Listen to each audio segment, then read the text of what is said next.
Hey, soul survivors, we're going to talk about therapy. What are some of the flaws when we go to therapy? So, it is very important that you have a trauma informed therapist or coach. I am trauma informed certified, but I went through a custody battle. And one of the questions was, what did you picture your husband to be like when you grew up? And I thought it was a very odd question. So, when I was a child, what did I think my husband would be like? So they said look like. And so I had said a tall man. My father has passed, but he was heavier. But I pictured like a average size tall man. I'm 6'1". My dad was like 6'1". But I pictured my husband to be tall. I like the buzz shortcut, but he had like a normal professional haircut in my eyes, and was wearing a suit. So that's just an image I had. And so my ex had like kind of like this color hair, and it was different than what I pictured. He was also a police officer, which is different than the professional kind of like executive guy that I had pictured in my head. I had no idea if the guy in my head was rich, what type of job he had, if he was a lawyer or a manager, but that was what he looked like to me. So over time, this is my psychological evaluation I'm going through. And I'm like, why did he ask that question? And this is like 30 years later. I've been thinking about it, and I know that they ask these questions to try to understand you and try to match it up. Did I have daddy issues? Is that why I ended up with this person? And it was a complete opposite. He was more of a service provider, being a police officer. And I'm trying to figure out, like, what did the psychologist get from it? And I started recently thinking about it in depth, that it wasn't the right question. What did he look like?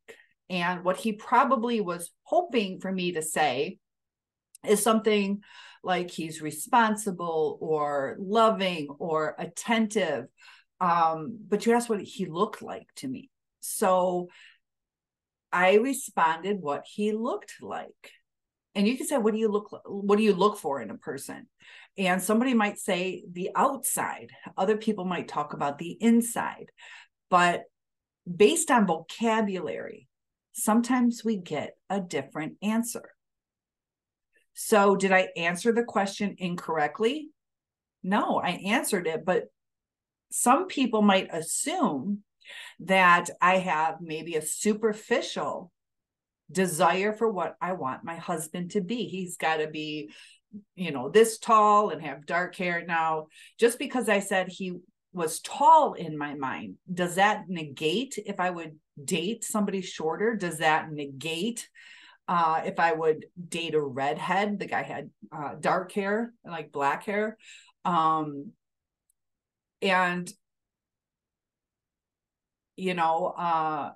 it's still like racks my brain. So when you are going to therapy, I see some flaws in questioning. Was that the right question? It could have been expanded upon. Okay, that's what he looks like, but inside, what do you want? They don't do that. They'll make their assumption. And I also see that it is a business. So they want the retention. And I have seen through, and remember, this is all through the person getting therapy, what they say that their therapist said, because I'm not in that session with them. But I see a lot of where the therapist agrees to things or validates some altered thinking. And is that necessarily healthy? So we, as victims of narcissistic abuse, we haven't been validated. But there are things that sometimes we need to understand ourselves better, whether it's a delusion or distorted thinking. Sometimes we can have that. Also, where we overlook some of the things that we did wrong. I noticed that really looking into these relationships, there are times where we'll bring up something that hurts us.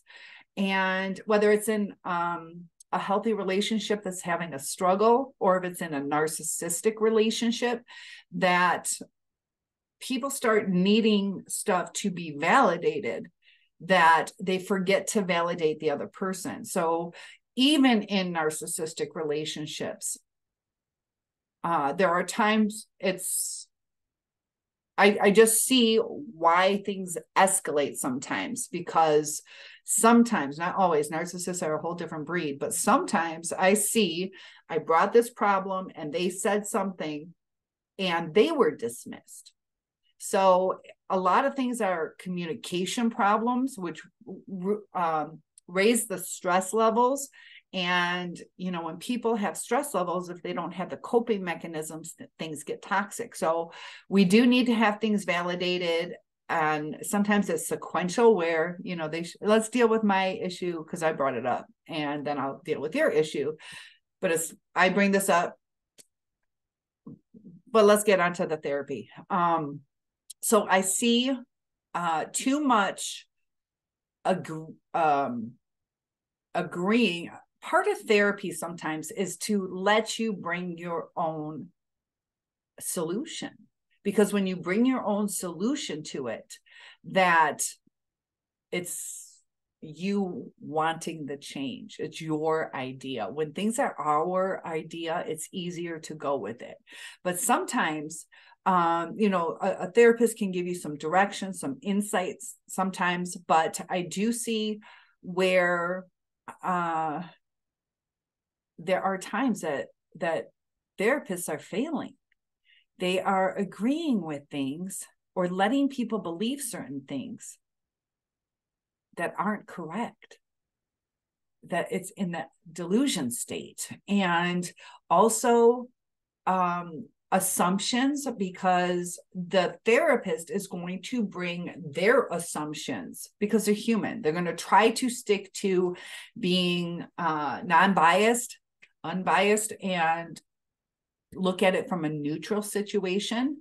But depending on who the person is, so I can say this upsets me, that upsets me, and they can think you're too sensitive. Of course, you're the issue, and they can do that based on what they feel, or what society feels. And the way things are changing in society, I don't agree with everything that's changing in society. And where are our core values? So they can give you advice based on things against your beliefs. And if it's against your beliefs, is it going to make you comfortable? Sometimes in different religions, they might have different solutions. And we're trying, when we go to therapy, to feel whole, to have better coping skills, to get along with the right type of people, also getting rid of guilt if we discard some people who aren't with us. And also the way people discard can be extremely hurtful to others. So we're toxicifying our society. A lot of people with the no contact, ghosting, all that kind of stuff. Now, the narcissist will ghost and give the silent treatment, which is extremely, extremely painful. Comment below if you've been through that. It's like a living death. It feels horrible. It's very confusing. It's very uncomfortable, and it can be prolonged. And this is from somebody who's supposed to love you, but that's a coping mechanism. And some coping mechanisms are extremely painful, and not good. Just like coping mechanisms can be smoking or drugs or promiscuity, porn, reckless behavior. And when you are going to a therapist, make sure they're trauma informed. And one benefit to going to somebody like me as a coach is, when you have been through narcissistic abuse, you go through all these scenarios in your head, and you are like, but what about this and this and this? And you see things from every possible angle. But somebody who hasn't been through the abuse isn't going to see all those angles. So the more I research, certified in psychology, state of Michigan to teach, I'm trauma-informed, life coach, hypnotist, all these certifications. And I know how the mind works. And I also love languages. I am currently teaching English as a second language. And to try to communicate, you have to look into their mind. Like, what do I think they don't understand? Because they can't express it. They don't know English. And I have a talent. I love my job to where I can see where their struggles are. So I had that language talent. I have the facial expressions, all these things that need to be compiled because, you know, somebody can say they're comfortable and they're like, yeah, no, I'm fine. I'm fine. And you can tell they're not. Some people pick up on clues, some people don't. And the one thing I am really struggling with is what pre-assumptions are brought to the table. Now, I did a video on my sister's friend. I believe the book is My Name is Elisa. And I can't remember if it's meningitis or encephalitis, but it's like swelling around the brain. And she was dismissed. And she's like, I feel this like evil feeling and I just don't feel right. And she was like 22 or something like that at that time, being female. So they dismiss it as an emotional and needing attention. She ended up in a coma, nearly died. They were ready to pull life support. And she was dismissed because of her age, because of her sex. Women are often seen as more emotional or storytellers. So that was brought possibly, you know, women over time saying this is wrong or over exaggerating or getting scared. Sometimes we're like, I had this twinge. Am I having cancer? Is this or that? You know, some people get a little paranoid or like a little bit of a hypochondriac because of fears. And we need to take each person as an individual, and the therapists don't always do that.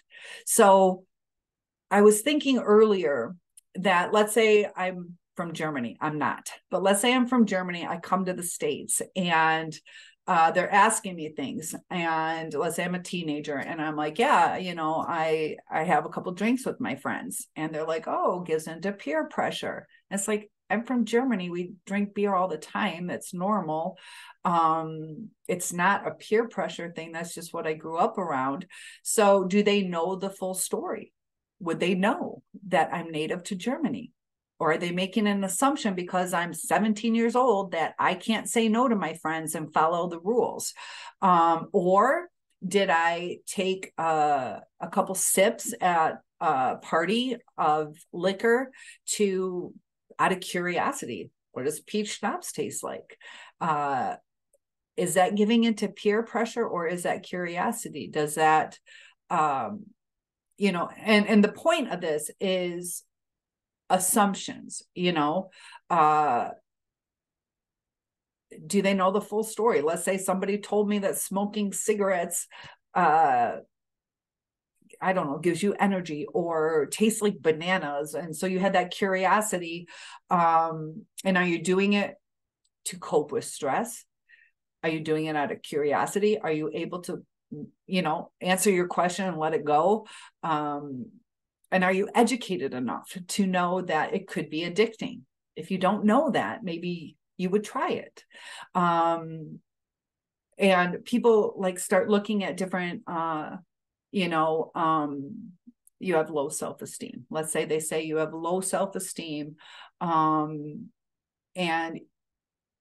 you know, we're supposed to have this ideal weight. And let's say you like the thick look. And so you are a little heavier. And they're like, you know, some people could say you have low self-esteem because you're not the ideal weight. But is it low self-esteem? Is it a coping mechanism that you're possibly eating a few more calories, or are you comfortable in yourself? that people bring different assumptions. And then also there is a time when we do need to be comfortable in ourselves, but there are times that we have to realize, you know, if we're 400 pounds, we might like that look, but is it healthy? And, you know, that's where we really need to realize, you know, with this body positivity, we are all beautiful. We all have struggles, but it's my hope that we can be the healthiest that we can be. So our health is, in my eyes, more important than what we look like. And I have somebody at my one-on-ones are available. Topic requests are welcome. Comment below on some of the things that you see that might be wrong with therapy. There are a lot of good things to it. We'll talk more about the good, but be aware of the bad. Have a training for a coach. All right. My neighbor wants to make some money and do some chores for me. Have a great day.